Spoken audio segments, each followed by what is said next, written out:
নতুন বন্ধুদের স্বাগত জানিয়ে পুরানো বন্ধুদের শুভেচ্ছা জানিয়ে শুরু করছি egg dinner smile with Nupur and Tania.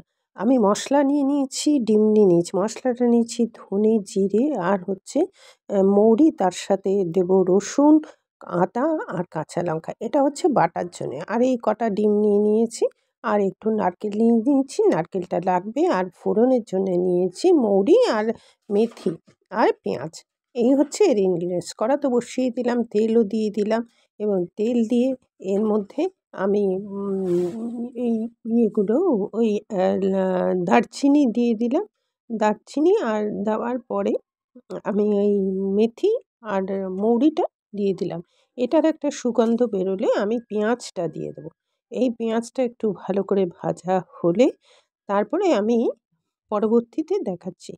Please যদি মনে করেন যে এই ধরনের সুন্দর সুন্দর রান্না আপনারা সবসময় পাবেন, তাহলে আমার চ্যানেলটা একটু সাবস্ক্রাইব করে দিন, বেল আইকনটা টিপতে ভুলবেন না, লাইক শেয়ার করে দেবেন, এটাই অনুরোধ রইল।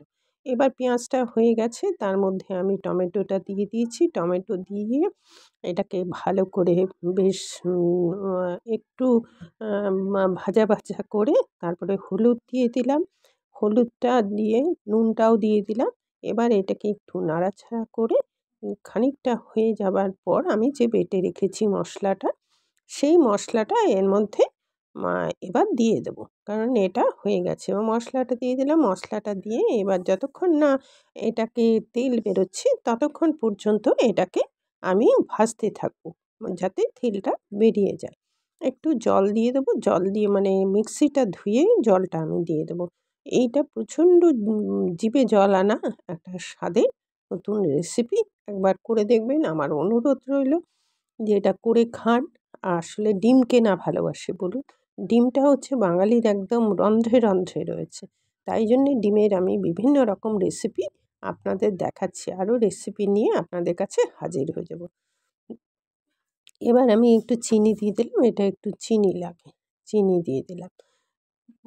আর শীতকাল, এখন তো ডিম ভালোই লাগবে। রুটি দিয়ে ডিম, তারপরে পরোটা দিয়ে ডিম, এগুলো তো বেশ আমাদের ভালোই লাগে, আমাদের রন্ধ্রে রন্ধ্রে রয়েছে। আর শুধু বাঙালি বলে না, সবই ডিম খায়, বেশিরভাগই ডিম খায়। এবার এটা জল দিয়ে দিলাম। এটা কিন্তু একটু ঝোল থাকবে আর একটু মিষ্টি হবে। এবার ডিমগুলো কোনো ভাজার দরকার নেই, ডিমগুলোকে এইভাবেই দিয়ে দেবেন। এটা ডিম ভাজা টাজার কোনো প্রয়োজন নেই। এবার আমি একটু নারকেলটাকে বেটে রেখেছিলাম, একটু করেছিলাম, সেই নারকেলটা ওর মধ্যে দিয়ে দিলাম। ঠিক এইভাবে আমি যেভাবে দিচ্ছি নাড়ে এইভাবে দেবেন। এটা হচ্ছে খুব মানে সুস্বাদু রেসিপি। এবার ফুটে উঠলে এটা একটু ঝোল খেতে ভালো লাগে। দেখবেন এটার একটু ঝোল খেতে ভালো লাগে। একবার করে দেখবেন, বেশ ভালো লাগবে।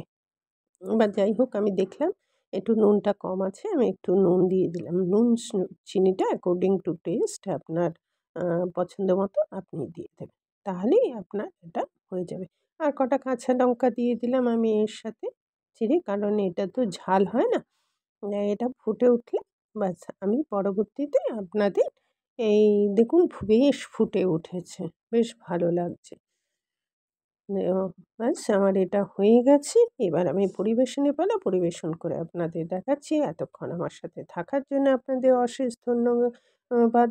একটা কথা আগের মতনই বলবো, ভালো থাকুন, সুস্থ থাকুন এই কামনাই করি। টাটা, আজ তাহলে আসছি।